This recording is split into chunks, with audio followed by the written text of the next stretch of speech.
If you want to win this weekend's Arena Direct, then you're in the right place because I'm going to walk you through the 5 data points that I look at before every single Winabox event, which has led me to win all of these boxes and then some.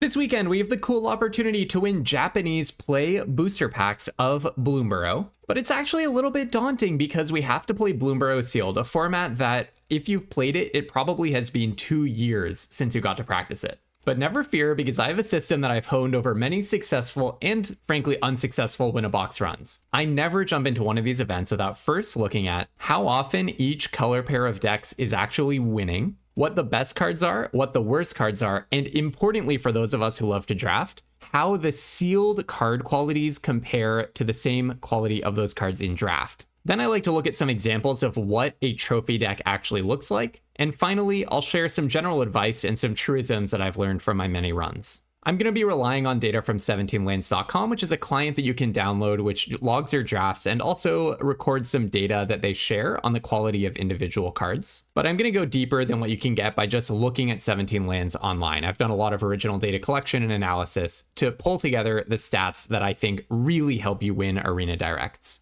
So let's check out how different color pairs are performing in Bloomburrow Sealed. Here are all of the 2 color pairs in Magic. I've ranked them by how often decks of each color pair are winning, and I'm about to put up a bunch of percentages in a moment, which I'll explain. So let's take a look at Golgari, which is the most winning color pair, green, black, squirrels, at the top left there. The black numbers represent the raw percent of games that color pair won in Bloomburrow Sealed. And this is a quick caveat, because Arena Directs were very new when Bloomburrow came out, there actually were not that many Arena Directs total, so I'm using the numbers from Bloomburrow Sealed instead of the numbers from Arena Direct, which have a really small sample size. Also, when you interpret these numbers, it's important to note 17lands users are better than average, so they usually have an average win rate around like 55-56%. So the average player might actually have like a 55% win rate with Golgari, where a 17lands user has a 60% win rate, something like that. Okay, so that's what the black numbers mean, raw win rate. The numbers immediately to the right of that, like that green plus 3%, that represents how much better or worse the win rate is compared to Bloomburrow Draft. So in that top number 1 position, Golgari, black green squirrels, has a 60% raw win rate, and it's actually 3 percentage points better than in draft. That's really important to know if your card evaluations and color pair evaluations have been honed by drafting Bloomburrow on flashback over the last week, or even if you drafted Bloomburrow a lot in 2024, because it means that Golgari cards are actually better than you think on average if you've played a lot of draft, but you haven't played a lot of sealed. In the number 2 position, actually basically in a virtual tie with squirrels, is white black bats, also with a 60% win rate, and actually even more improved compared to draft, 4% higher win rate in sealed than in draft.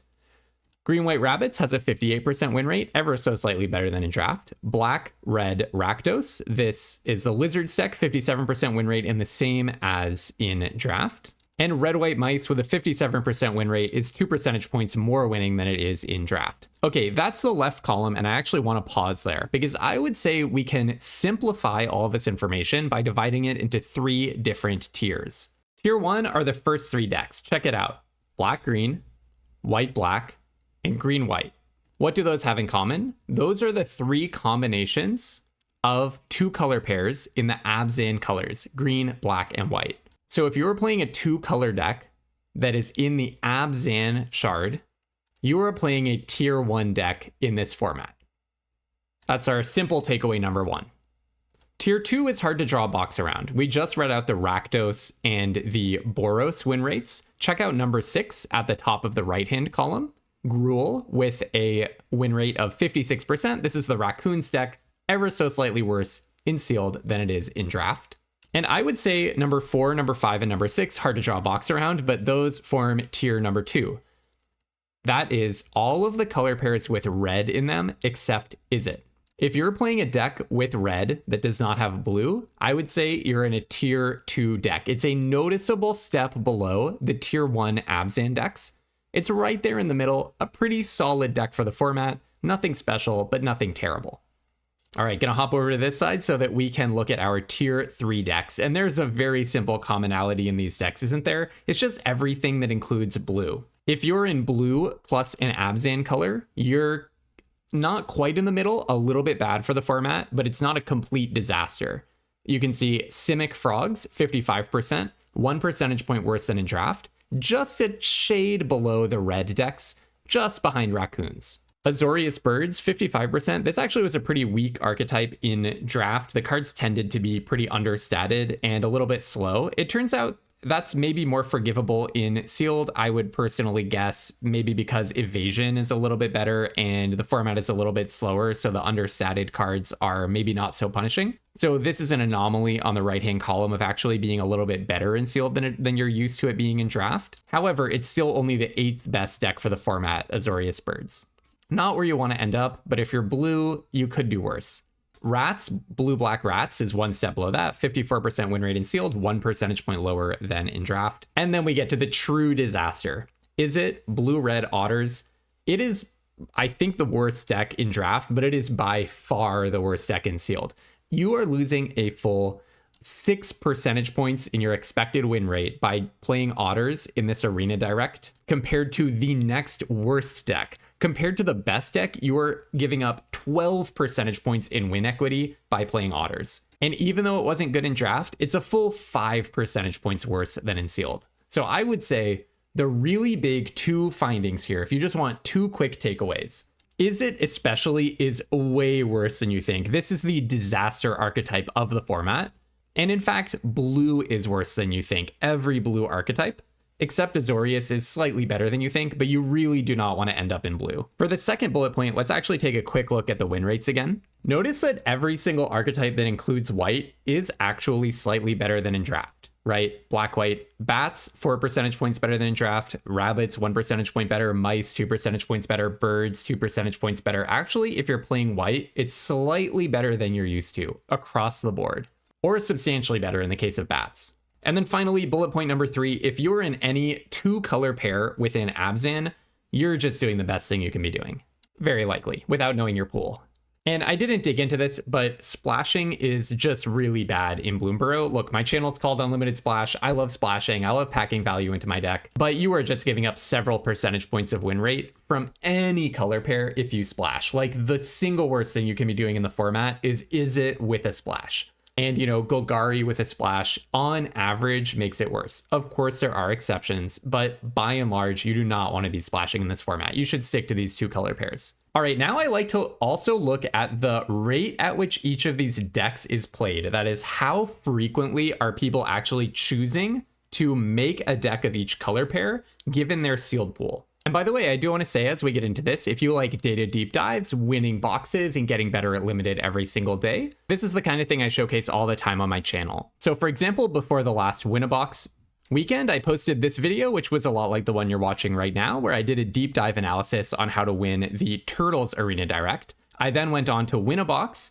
one unsuccessful run, and then win another box, going 2 for 3 in the event. Then after the fact, I made sure to have some accountability, and I went back and I observed how well did I follow my lessons. I did a gameplay analysis video where I broke down all the mistakes I made and gave suggestions for how people can learn from my failures. So if this kind of positive, accountable learner's mentality does appeal to you, go ahead and subscribe to the channel. I do post a new draft video every day, always trying to keep a good attitude about the game and always trying to just get a little bit better tomorrow than I am today. I have a pretty good rate at winning boxes, but my big goal is actually one day to qualify for the limited championship for the limited championship tournament by winning limited championship qualifiers. So whatever your goal is with limited improvement, our community of learners is a great space for you to achieve those goals. So you can subscribe really easily. There's a link in the description below. Just expand the description, click the link, you'll be subscribed. All right, back to play rates. So the context that this gives us is basically, are people overplaying or underplaying different archetypes? And usually I would do this analysis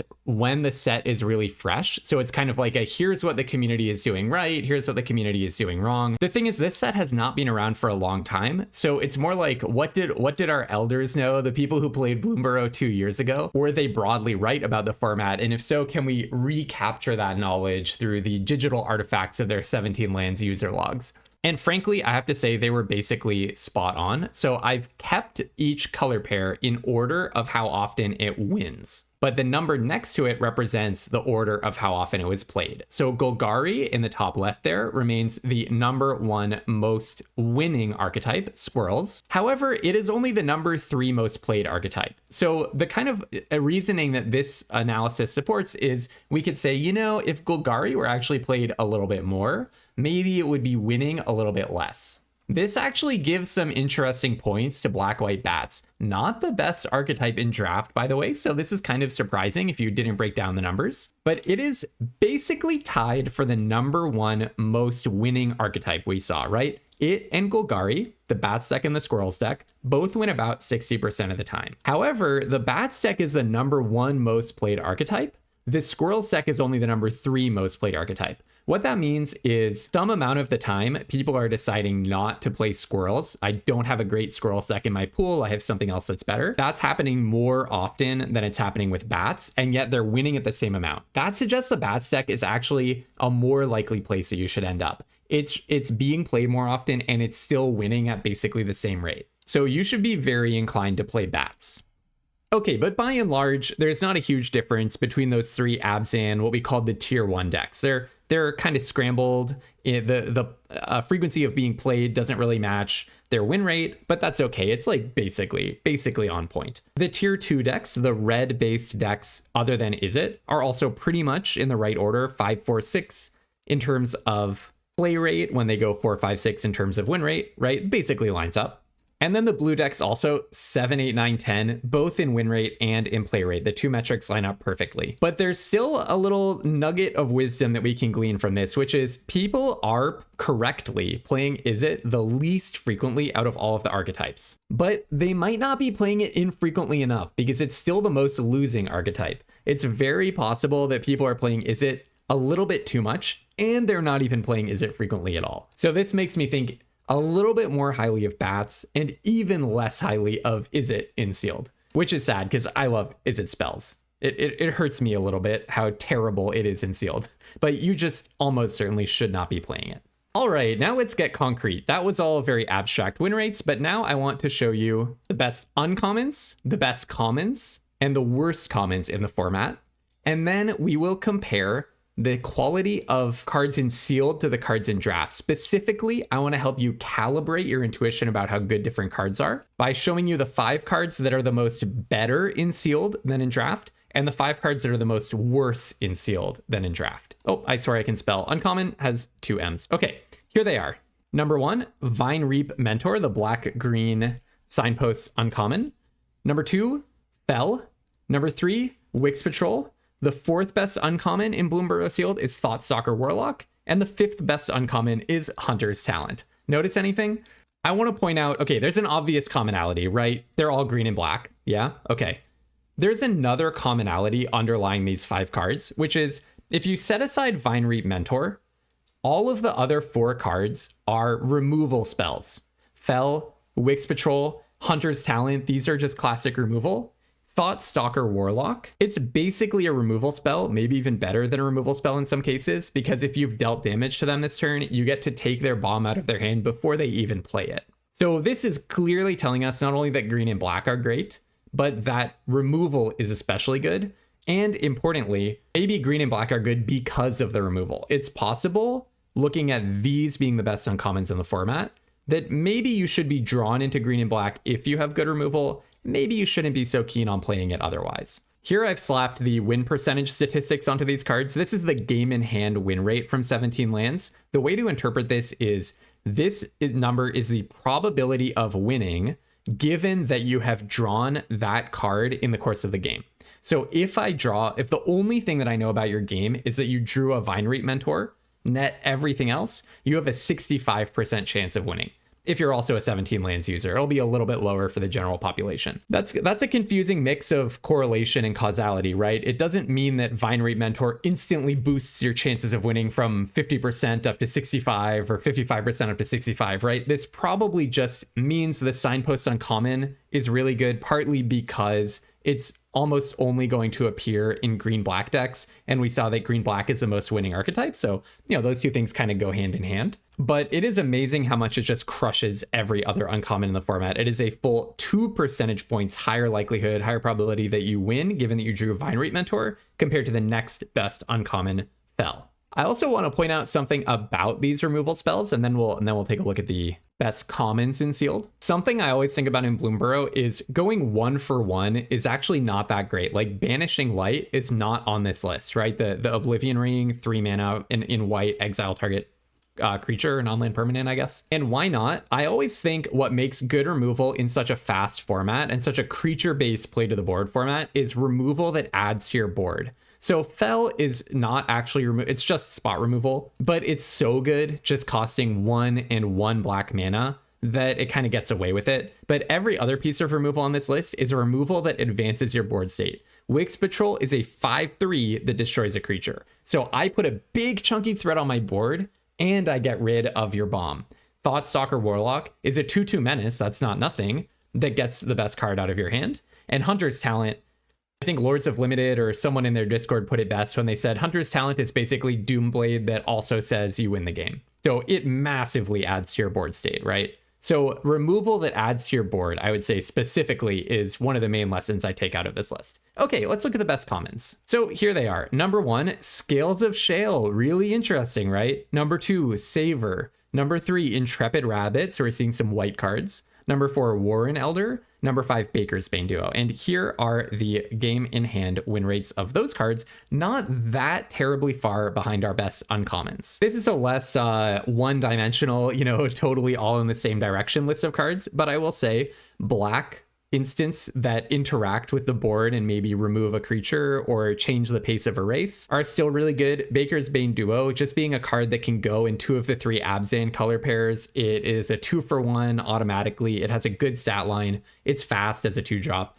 And Intrepid Rabbit and Warren Elder, these are the first white cards that we've seen on this list. This kind of gives you a sense that maybe among those tier 1 decks in that Abzan chunk of decks, that maybe the white base decks are a little bit more paupery and the black and green base decks are a little bit more princely. Basically, you know, white doesn't benefit from these incredible banner standout uncommons. So I'm going into this event thinking, hey, if I don't get so many of those green and black uncommons, maybe I'm going to be a little bit more inclined to play white, because the best draws into white might be, well, they could be rares or mythics. I choose not to look at those in this best card section simply because I really want to, for this to be super relevant to you and your experience. Chances are you'll open some of the cards on this list, and I hope that when you do, they'll pop out at you. Okay, now let's look at some that can pop out in a worse way. So we can't really look at the best we can't really look at the worst uncommons because there are a lot of really niche uncommons that just don't see play whatsoever. So you don't even have win rates for them. And it's kind of obvious if you see them that they're not really cards for limited. But the worst commons I find very illustrative because it says a lot about the decks that are losing. Here's a list of the 5 worst commons in Bloomburrow Sealed. Number 1, Tempest Angler. Okay, the Izzet Signpost common, right, is the worst one. Why? Probably because it always goes in Izzet decks. Also, it starts out understated and is very synergy oriented, which might be harder to assemble in Sealed.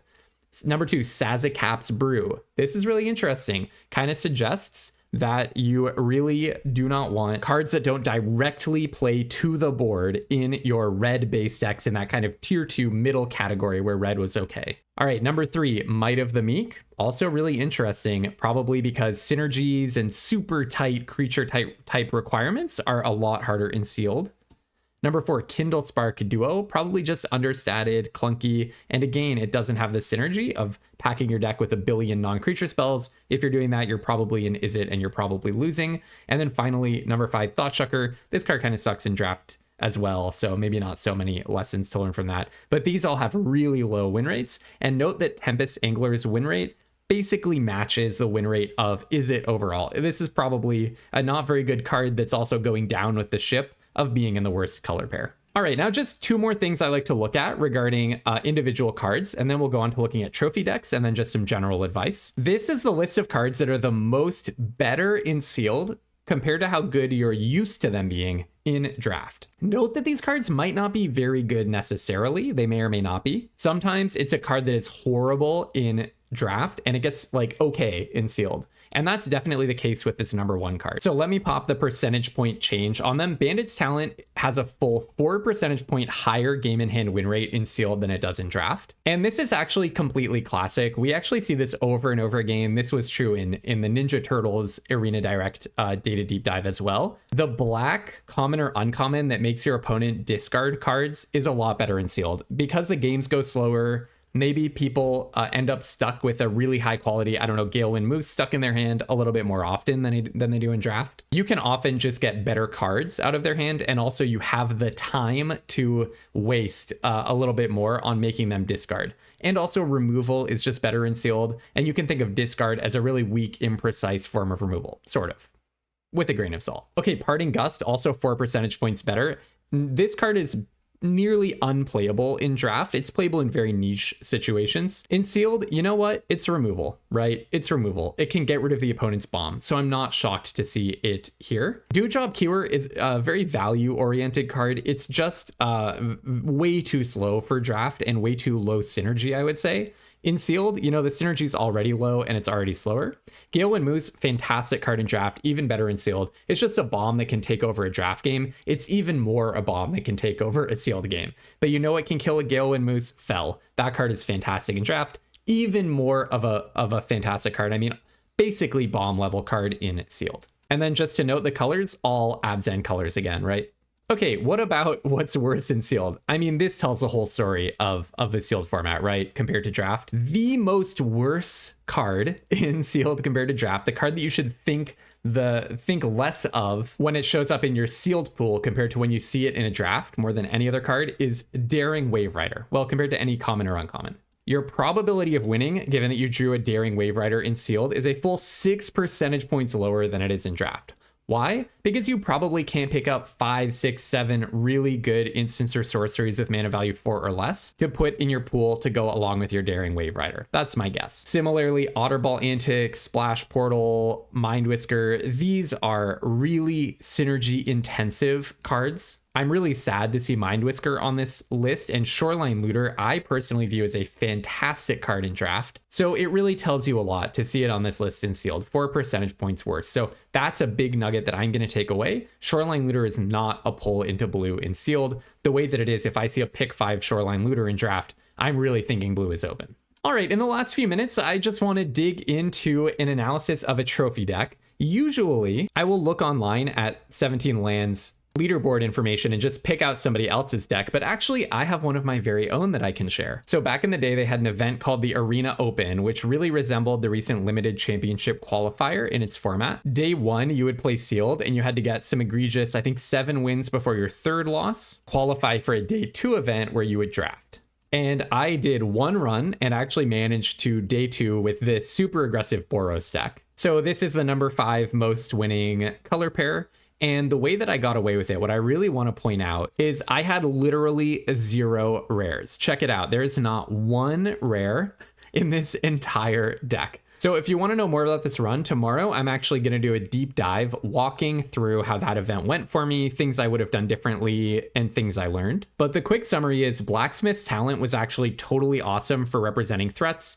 Having a little bit of evasion like Feather of Flight and Moonrise Cleric, Cindering Cutthroat, Seedpod Squire, that was reasonably important. The Quake Tusk Boar, having that very assertive 5-drop really helped me. That pushed some games over the edge. And Harvest Right Host plus Hop to it is just stupid. You just like make 3 rabbits, draw a card, everything gets plus a million. It's just so strong. And if you play a Brazen Collector or a Brightblade Stoat on turn 2, just a 2-power first strike creature, sometimes you just knock like 8 or 10 points off your opponent's life total before they manage to land a toughnessy enough creature to do something about it. So again, if that's of interest to you, go ahead, make sure that you're subscribed to the channel, and tomorrow you will see my deep dive of how this run went. All right, I'm just going to quickly close with some general advice for these events and also conclusion, wrapping up everything that we've learned. So number 1, I'm not here supporting, gambling. It's so easy to, go 0-2 and just think, oh, my pool sucked or I made some stupid misplay. I won't do that again next time and just buy another bullet. I think it is so important to go into these events with a budget. It is designed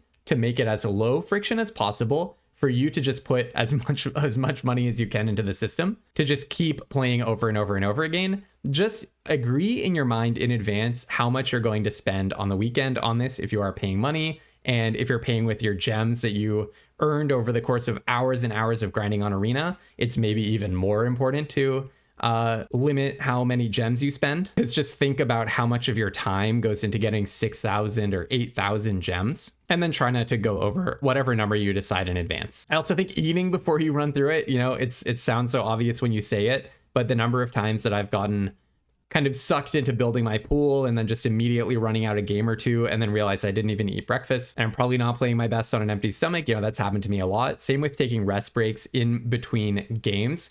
I really like to step up, walk away from the computer, just clear my head a little bit, and then I come back and I always play better. So do take your breaks and also use your timer. Every single mistake I've ever made, pretty much every obvious mistake at least that I've ever made in these events, it's because I just made a decision immediately on instinct. I could have used a whole extra, minute and a half to make that decision. And sometimes it's a completely game-losing decision that costs me, I've never made one decision that cost me a box, I don't think, but I've made decisions that have cost me like 3,000 gems, or the opportunity to keep playing and maybe eventually win a box. I've made tons of those decisions. So just use your timer. Make sure that you're actually thinking through your plays. It's a resource that you have, so you should use it. And finally, what I love to do, and a bunch of the people who watch this channel love to do, is to ask for help in our community Discord. You can join the Discord completely for free using the link in the description of this video. And you are super encouraged to just post your pool, post options for your different decks that you might build, and just ask our community of limited improvers, which one would you go with? It's not going to make your build worse, right? You can only gain from doing that. All right, so wrapping up what we learned about Bloomburrow, there are 3 tiers of decks. Abzan, the 2 color pairs of Abzan, white-black, black-green, and white-green. Those are the 3 best decks in the format. Then come the 3 red decks. Tier 2, everything except blue-red that has red in it is in tier 2, right in the middle. Not great, but not terrible. And then finally, everything with blue is actively bad, and everything except Azorius, everything except birds, that contains blue is worse than you think if you're a drafter of Bloomburrow. The one that is the most better than you're used to is black, white, bats.